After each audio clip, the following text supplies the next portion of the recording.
A technology can solve problems, a large one of which is climate. We will use technology and innovations to protect the environment. We are systematically gearing the BMW groups towards carbon neutrality.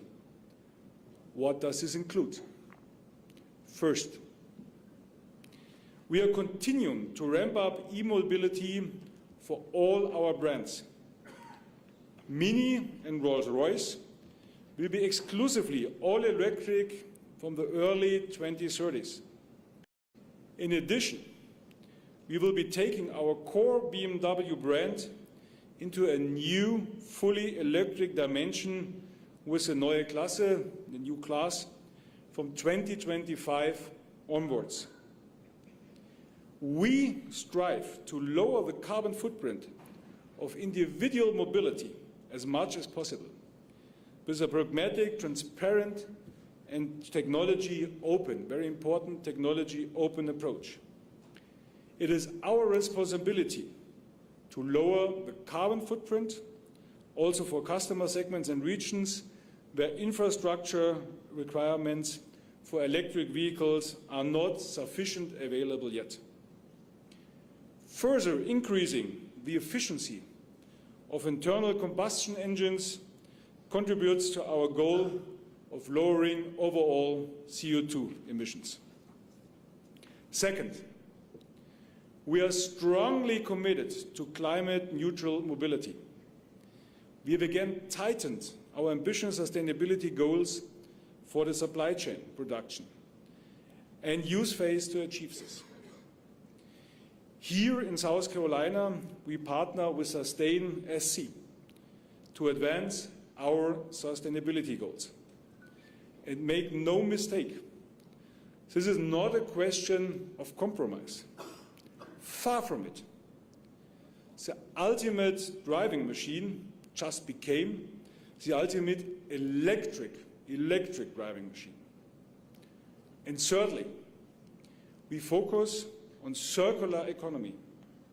Last year, we showed what this looks like in practice at the International Auto Show, the IAA Mobility, which for the first time took place in Munich.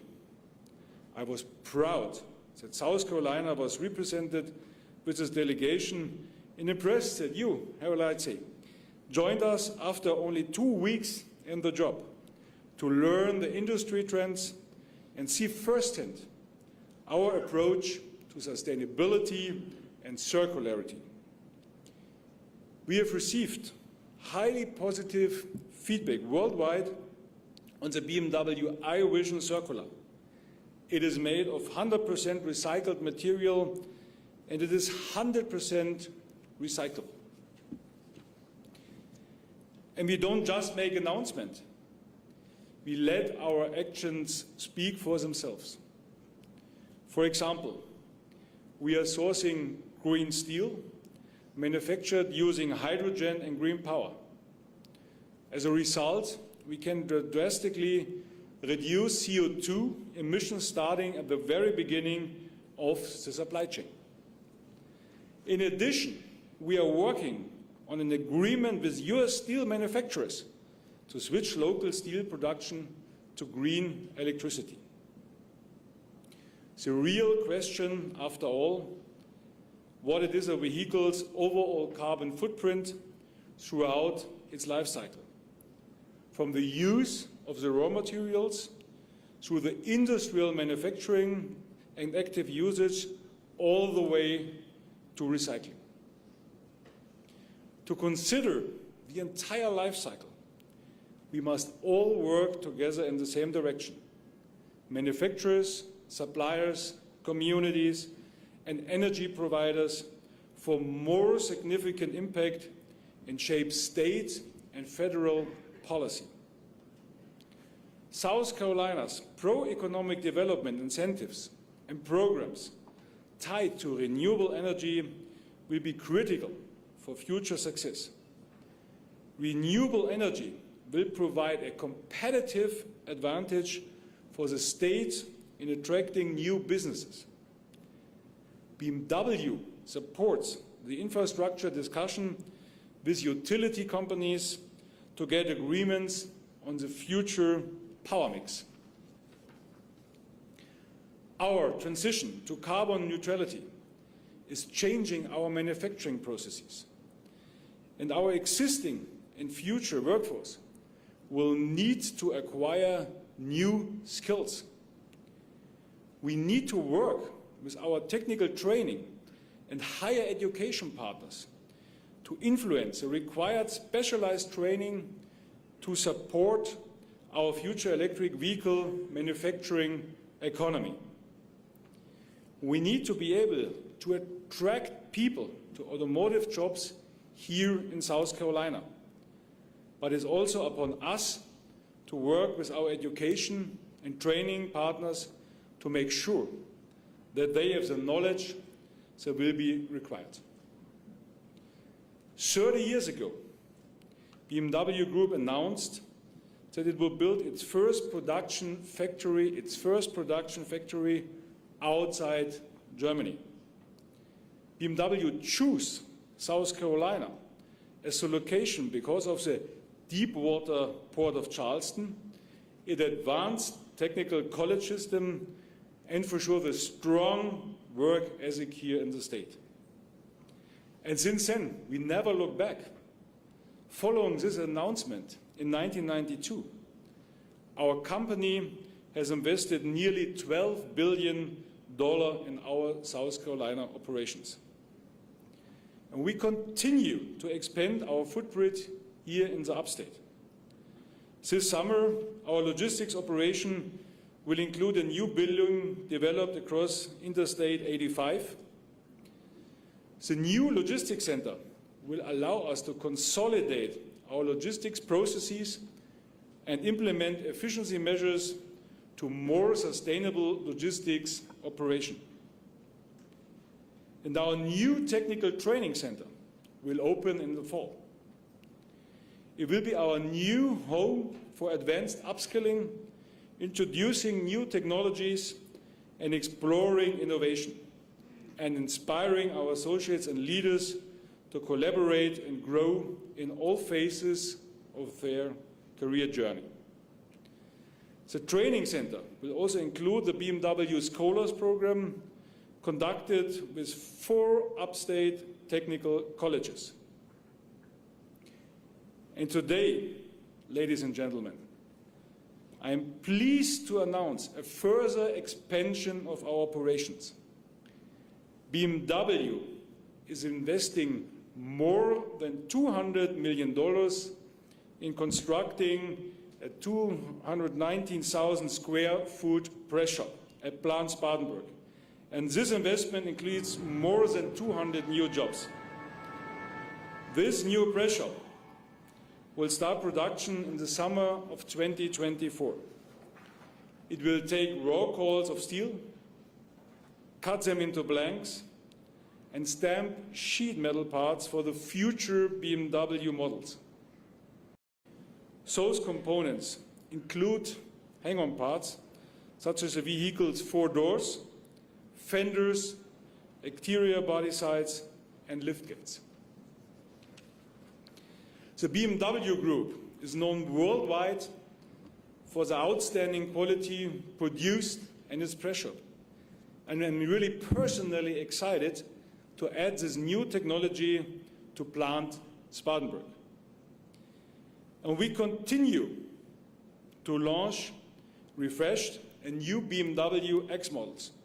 For example, the BMW XM, the first electrified high-performance model in the BMW M portfolio, will begin production later this year.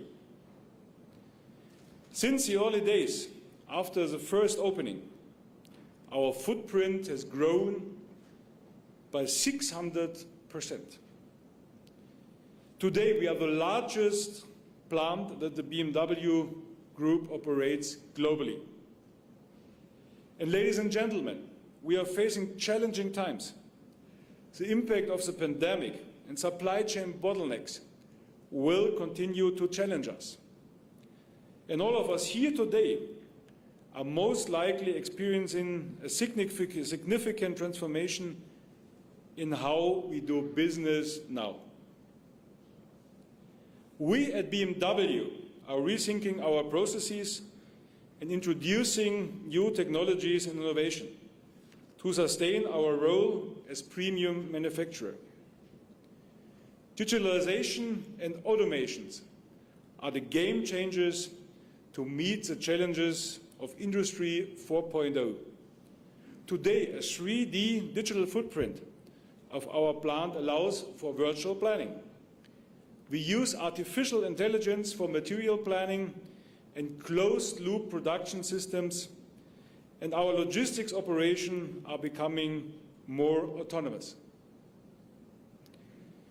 BMW has a clear path for the future, and our manufacturing operations in South Carolina are an essential contributor to BMW Group's success. Our task is to follow market demand. Therefore, we have to act fast and with resolution. Our determination and flexibility will be crucial in the coming months.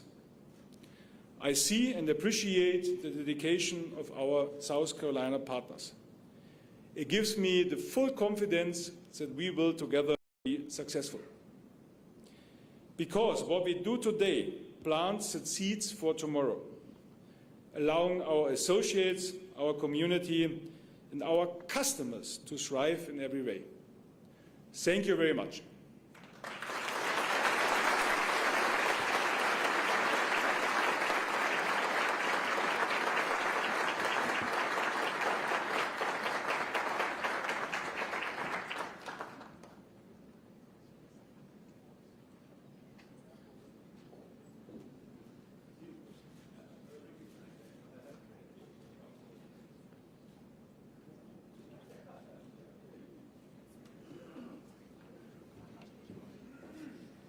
All right, wow, what a way to close out our day. Thank you, Dr. Engelhorn, for being with us and for sharing this fantastic announcement as part of this year's South Carolina Automotive Summit. You know, we appreciate all that BMW Manufacturing has done and continues to do for our state, and thank you for being a critical part of our state's thriving automotive sector. I now get the pleasure of introducing South Carolina Governor Henry McMaster. Governor McMaster was sworn in as governor in January of 2017 and was elected to a full term as governor in November 2018. Governor McMaster has led a strong and vibrant South Carolina economy, announcing more than 59,000 jobs and over $17.5 billion in new capital investment in the state. Under his leadership, Governor McMaster has prioritized workforce and infrastructure investments in our state, and he is a tremendous advocate for South Carolina's manufacturing industry. All right, so Governor, I know that you are known for your very clever one-liners, and one of the things that I know that you love to say when it comes to economic development is, in the words of the great philosopher Tim Hall, that you like it, you love it, you want some more of it. And we're glad that BMW has delivered on that for you today. I also have to mention one other one-liner that I've heard recently in your State of the State, and a few other times, Governor, I've heard you say that South Carolina is blasting off. So now I have another one for you that you can start throwing in because of our state's world-class automotive industry. And that is that South Carolina is putting the pedal to the metal. Please join me in welcoming South Carolina Governor Henry McMaster. Thank you, Sarah. Thank you, Doctor. Don't go around stealing all my jokes. Dr. Engelhorn, we appreciate that good news, and that, come to think of it, reminds me of a story. Y'all want to hear a story? There were a couple, this was years ago, well, not too far from here, between North and South Carolina, up in the hills. Way back in the day when the revenue was in liquor stills were all over the place. Well, a couple of revenues were going down the old dirt road up in the hills, and they saw a young fellow there walking along the road barefoot, and they pulled over and said, "Hey, sonny, if we know that John Henry and Remus got a still here somewhere. If you tell us where it is, we give you $100. The boy says, all right, give it to me now. And they said, no. He said, we give it to you when we come back. Tell us where the still is. He says, no, you got to give it to me now. He says, no, we give it to you when you come back. And the boy says, Mr. Let me get this straight. Y'all are here, you revenuers, and you looking for John Henry and Remus, and you go arrest them up at their still. He said, that's right. He said, well, I got some news for you, gentlemen. Y'all ain't coming back. But BMW keeps on coming back, and we're proud of it. And, you know, this is their biggest plant in the whole world. And y'all heard those numbers, 430 vehicles in a year? If you calculate that out, that comes to about one every minute. So anybody here looking for a BMW, there are plenty of them coming. And we got other manufacturers as well. Let me go over just a few of these numbers for you. BMW arrived in 1992. We had 0 automotive workers, 0 in the States, except in filling stations, places like that. Now we've got 72,000 in auto plants and related companies in South Carolina. That's great growth. Thanks to companies like Bridgestone, Continental, GT Tires, and Michelin, South Carolina, they produce over 100,000 tires a day. The industry consists of over 500 companies and is growing like weeds. Oshkosh Defense is coming to Spartanburg County. Where's David Britt? Good work, good work. They're coming, and they will continue to grow. They're bringing about 1,000 new jobs, and other companies are expanding. Mercedes-Benz Vans in North Charleston is expected to start production of their Sprinter van in 2023. And y'all, when they built the plant down there, they started on the second one, the expansion, before they were finished building the first one. That's how fast we're growing. Proterra in Greenville is currently manufacturing electric buses and recently announced that they expect to begin electric vehicle battery system manufacturing this year. Volvo, whom you've already heard from, Katarina's out there somewhere, in Ridgeville is producing the Volvo S60 and will soon start producing the fully electric Polestar 2. From 2011 to 2020, South Carolina has announced $9.2 billion in automotive capital investment and over 22,900 jobs, and they're all kind of companies coming from all over the place, coming to South Carolina. I mean, it's really quite something to see. We get calls from people. Harry is getting calls from people all the time, and they want to know about South Carolina. And we know that they know that we're pro-business. And one thing they know is we don't close down. Pandemic or anything else, we're going to stay open. And that makes us not unique, but makes us special in the United States today. By the way, our approach to the pandemic, to the virus, was to temper the science with experience and common sense, practicality, experience. And a lot of places didn't do that. They presumed that everything ought to be closed unless that activity or business could prove that there would be no spread of the virus in their place. We took the opposite approach, that everything ought to stay open unless we could prove that there would likely be a place where the virus would be spread and would be a dangerous place. Why do we do that? Because the Constitution says you cannot take somebody's property without due compensation. And we said closing a business and shutting somebody down, if you keep them underwater too long, they're going to be dead and we're going to have to pay, and it ain't right. So we didn't do it. As a result, we took a soft touch. We used the carpenter's rule. The carpenter says measure twice and cut once. And as a result, we took a very careful approach. We were able to stay open.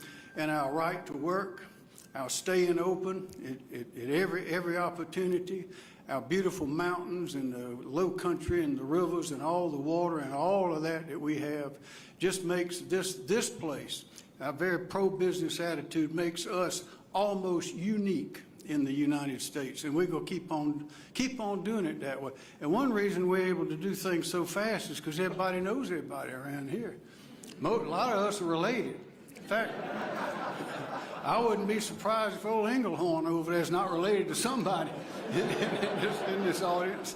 By the way, y'all notice we out of style. All the Europeans, they wear those skinny pants. If y'all notice All of them do like that. But Lindsey Graham once said, when he was a young lawyer up in Oconee County many years ago, he said that he would have people coming in asking all kind of questions.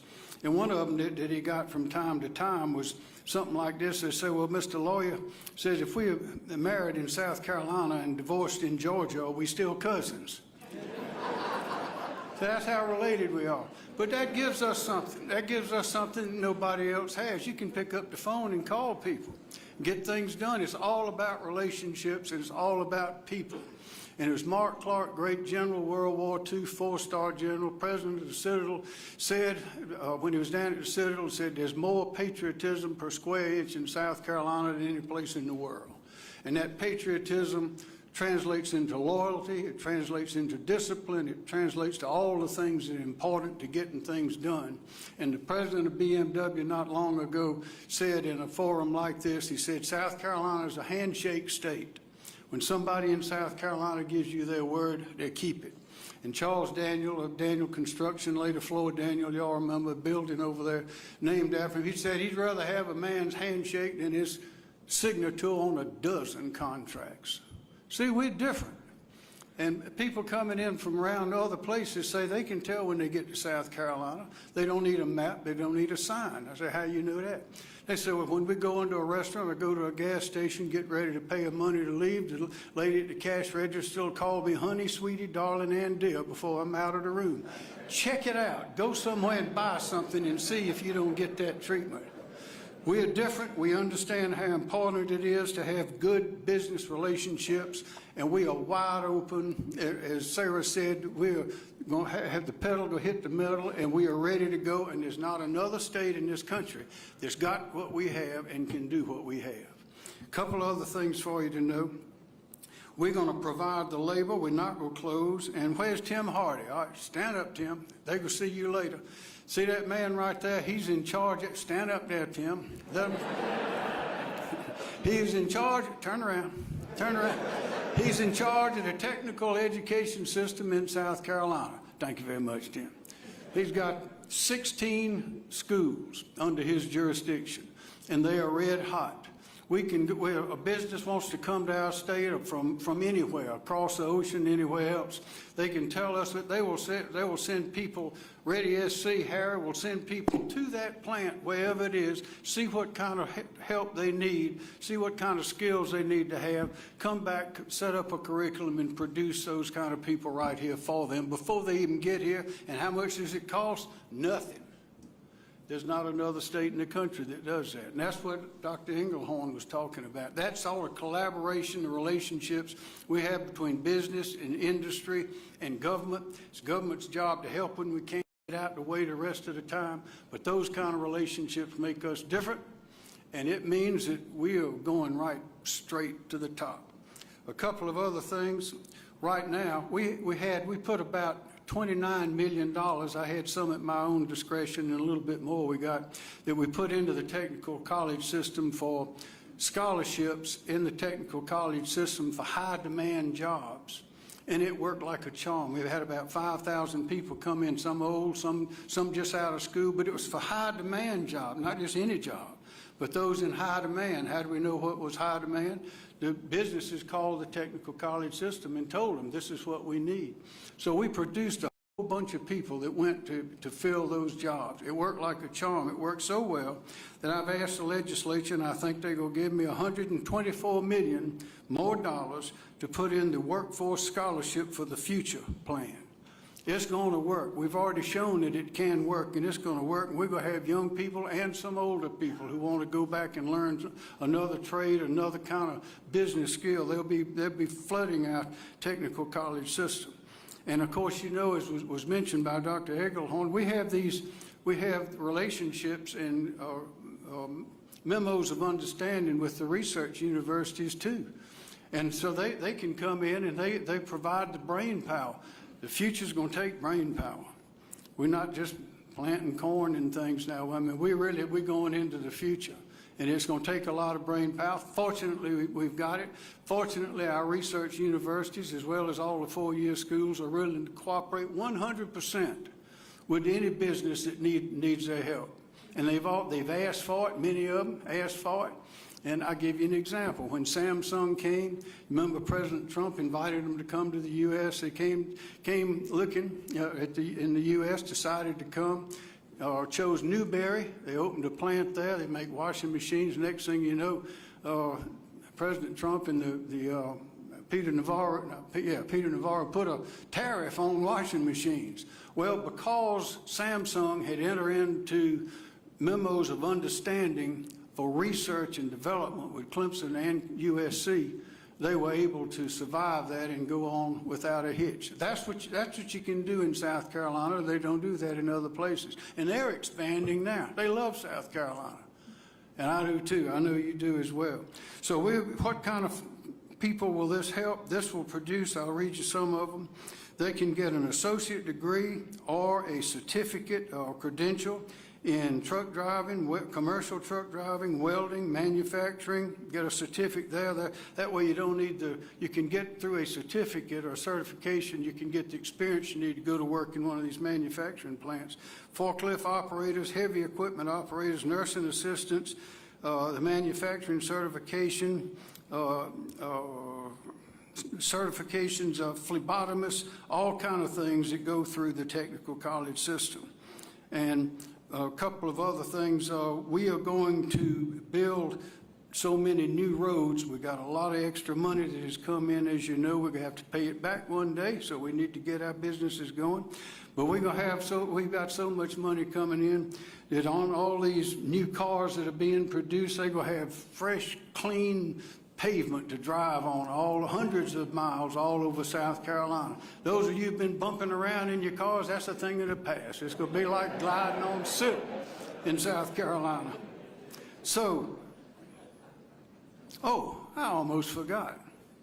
I've been asking the legislature for 5 years now, and they have now agreed to give us an income tax cut on everybody in this room. Everybody. We're going to cut it down, cut the income tax on everybody. So let me finish up. We're in a fierce competition, we realize, in South Carolina. Fortunately, we have all the assets that I mentioned a moment ago. But we know we're in a fierce competition with other states in the Southeast. There are a lot of people up in the cold places that are looking to leave, and a lot of them coming to South Carolina, and for very good reason. So we know, and there are other states where the sun shines in the South, Southeast, and that's where people are going. That's where the growth is, for the reasons I mentioned, and especially here. So we know that we have got to move. We got to act fast, and time is always wasting. You got to move. You can't put anything off. All of us are getting a little bit older than we think we are. So it's time to hurry. Need to wake up every morning ready to take advantage of these great assets and opportunities that we have in our state. And here's a little story to finally finish up with, a little story to help you remember how time is so precious. And that's about the older lady that needed a new dentist. So she found one and went in and sat down in the chair. And as she was sitting there, she was looking up at the certificates and diplomas on the wall. And she saw that the dentist's name was D.H. Smith, Dr. D.H. Smith. Ain't nobody named Dr. D.H. Smith in here, is there? Okay, that's good. I'll proceed then. Dr. D.H. Smith, so she thought, could that possibly be my secret love, Donnie Smith, back from high school? Said I never told him, he never knew. Could it be? Oh, I'd like to see Donnie Smith. So the doctor walked in. And she looked at this man and said, he is way older than I am. That cannot be my dear Donnie. Well, after a while, she got, he was old, he's bent over, had bald-headed and wrinkled all up, shuffling along on his feet. And she looked up and said, after a while, said, Dr. Smith, is that D.H., is that D for Donald? He said, yes, it is. She said, well, did people call you Donnie, some of them back in high school? He says, yes, they did. She said, did you graduate from Johnson High School? He said, yes, I did. She says, Donnie, you were in my class. He says, oh, yeah, what did you teach? It's always later than you think. But remember, South Carolina is the best place on earth to live, work, and raise a family, and everybody knows it. So let's get ready for the future. We're going straight to the top. Thank you.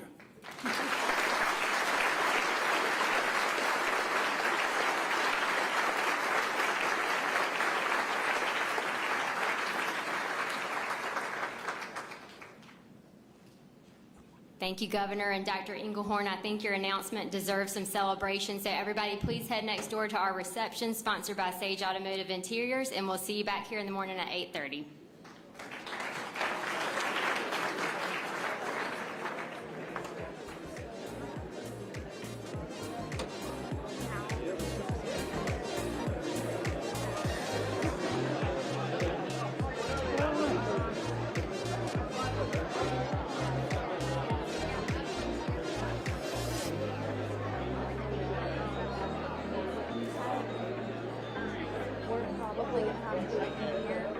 Okay.